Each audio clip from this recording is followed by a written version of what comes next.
Bonjour à tous, bienvenue sur Interzone et merci d'être là. Ici nous explorons les zones grises, là où les faits vérifiés s'ouvrent sur la rumeur et où les rumeurs se déforment en vision. En avril 2019, le monde entier regarde Paris. Notre-Dame brûle, la charpente millénaire se consume, la flèche s'effondre. La version officielle parle d'un accident, mais pour beaucoup, l'explication ne tient pas. Architectes, techniciens, pompiers l'ont répété. Les travaux n'avaient pas commencé, aucun chalumeau, aucun point chaud. Les ouvriers n'avaient monté que l'échafaudage. Chaque soir, tout appareil électrique devait être retiré. Les systèmes d'alarme faisaient partie des plus surveillés qui soient. Un spécialiste à Tex raconte: jamais je n'ai vu de bois sec brûler ainsi. Les poutres devraient être les dernières à céder. Là, elles ont disparu en moins d'une heure, comme si un accélérateur invisible avait tout avalé.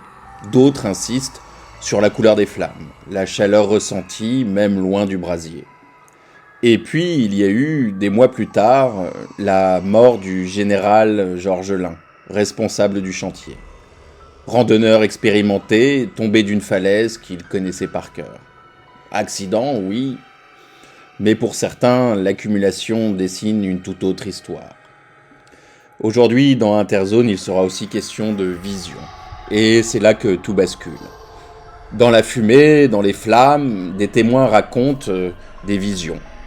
D'abord une femme, énorme, difforme, une silhouette alourdie par un goitre qui gonflait comme une cloche de chair. Un passant jure avoir vu l'excroissance palpiter au rythme des flammes, comme si la cathédrale respirait à travers elle. Un autre décrit un foulard trop serré, laissant échapper une masse rougeâtre, éclairée par la lueur du brasier. On l'a surnommé le goitre de Notre-Dame. D'autres l'appellent Agnès ou Agnès le goitre. D'un vieux surnom de marché qui met mal à l'aise. Certains disent l'avoir aperçue aux Halles quelques années auparavant en portant des paniers trop lourds pour elle. Un garde de nuit raconte qu'elle venait s'asseoir certains soirs sous les porches pour écouter les pierres. Rumeur insistante, elle aurait dormi par période dans un foyer du côté de la gare de Lyon, avant de disparaître. Rien de vraiment vérifiable. Mais tous ceux qui prétendent l'avoir vue ce soir-là répètent la même chose. Elle ne fuyait pas. Elle ajustait son foulard, calmement, comme si elle présidait à quelque chose de plus grand qu'elle. À ses pieds, un animal. Certains parlent d'un chien trapu, d'autres d'un cochon.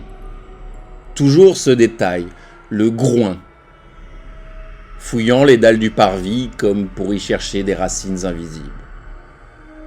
Un témoin assure avoir vu un collier doré autour du cou, ridicule et sacré à la fois.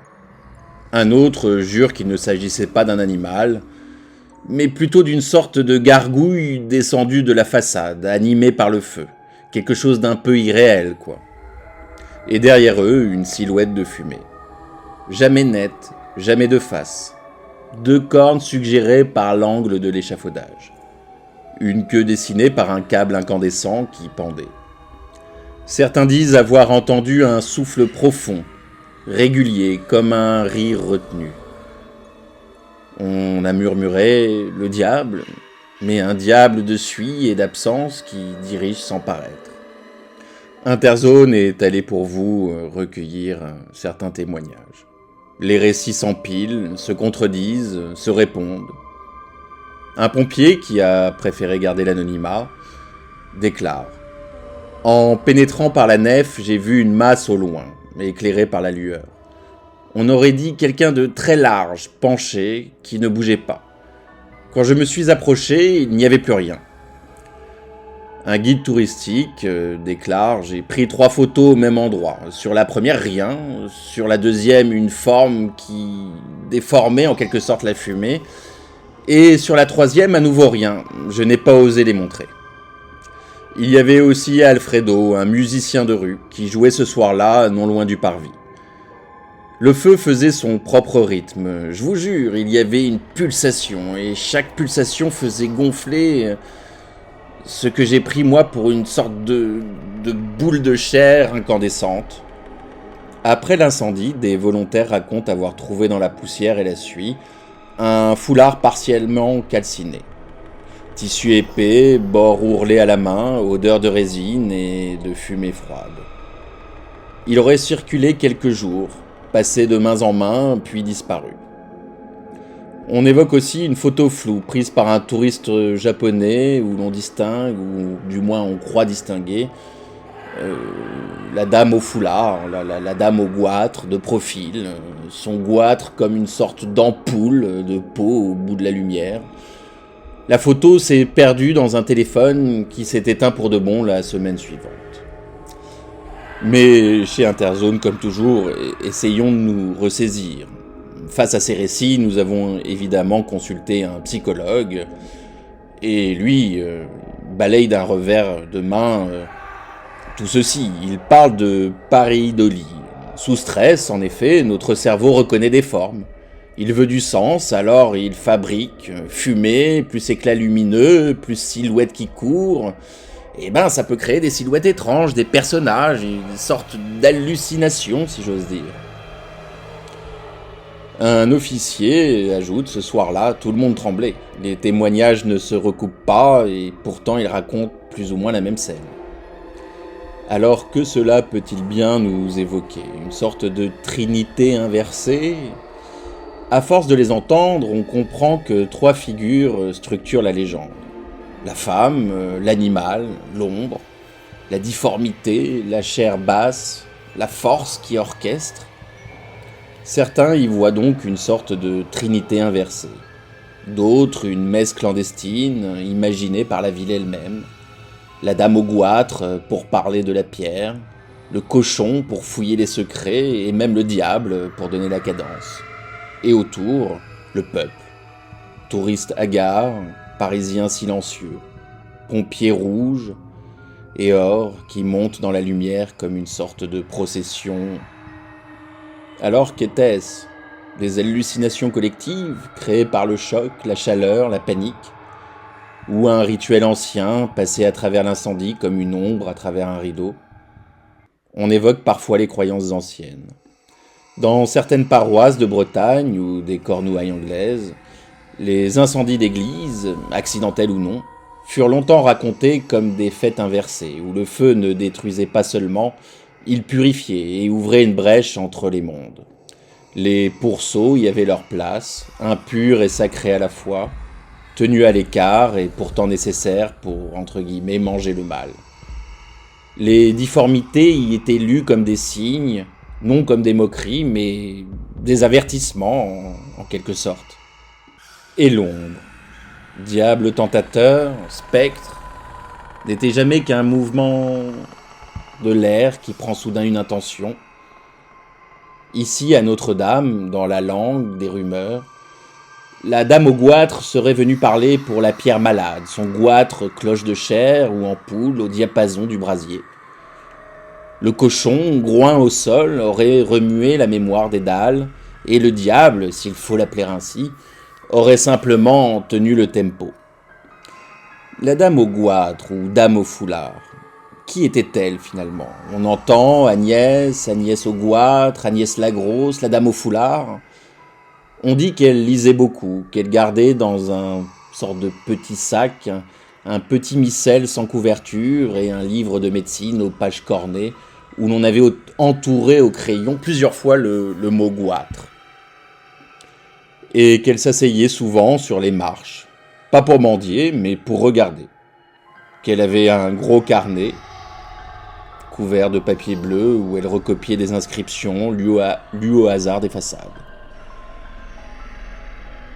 Personne ne connaît véritablement son nom en entier. Personne ne sait où elle est allée après l'incendie. Un aide-soignant prétend l'avoir croisée des années auparavant dans un service ancien du côté de Bicêtre. Elle parlait doucement, elle touchait les murs comme si elle lisait quelque chose. avec sa paume. Elle disait « Elle parle, les pierres parlent. Il faut seulement savoir écouter. » La rumeur raconte qu'une paroissienne l'a vue revenir 2 nuits après l'incendie, très tôt avant le lever du jour. Elle aurait posé son foulard sur la grille du parvis, fait un signe de la main aux pompiers qui montaient la garde, puis disparu dans la pénombre. Seuls objets ou indices, rien de solide, mais toujours quelque chose. Ce foulard ourlé à la main, calciné au bord, odeur de résine qui ne part pas, une trace sombre au pied d'un pilier, suie ou graisse animale, que la pluie a étalée dans un groupe privé en ligne. Et cette photo floue que personne n'a su recharger sans la casser davantage.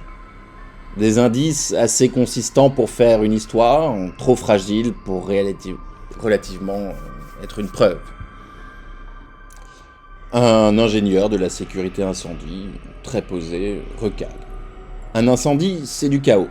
La chaleur dilate l'air, déforme la vue. La fumée est un projecteur qui invente des silhouettes et notre cerveau, sous stress, termine le dessin. Il marque néanmoins un silence et poursuit. Ce soir-là, c'était trop grand pour qu'on voie clair. Alors, on a vu autre chose. Rien n'efface la cassure. Le feu a mangé la charpente comme un corps, la flèche est tombée comme une articulation qui cède. On a dit accident, on a dit négligence, on a dit crime, on a dit rituel. Sur le parvis, certains assurent qu'il reste certains soirs une odeur de bois calciné, de chair ou de soufre.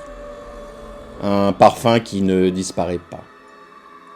Alors Notre-Dame a-t-elle brûlé par hasard? Ou bien le feu a-t-il servi de masque, de scène, à une cérémonie plus ancienne, plus obscure? La dame au foulard, si elle a existé, est-elle une femme, une allégorie? Ou l'invention d'une foule qui voulait donner un visage à la pierre blessée? Le cochon, s'il a vraiment remué les dalles, cherchait-il quelque chose ou nous montrait-il simplement où nous ne voulons pas regarder? Et le diable, s'il faut l'appeler ainsi, rit-il encore dans quelques recoins de la charpente neuve? Voilà, comme toujours, Interzone ne prétend pas trancher. Nous ouvrons des pistes, nous empilons les fragments, nous laissons la rumeur respirer. À vous de faire le tri, de douter, de croire ou non. Ce qui est certain, c'est que certaines histoires refusent de disparaître. Merci d'avoir écouté Interzone et à très bientôt, quelque part entre mémoire et rumeur.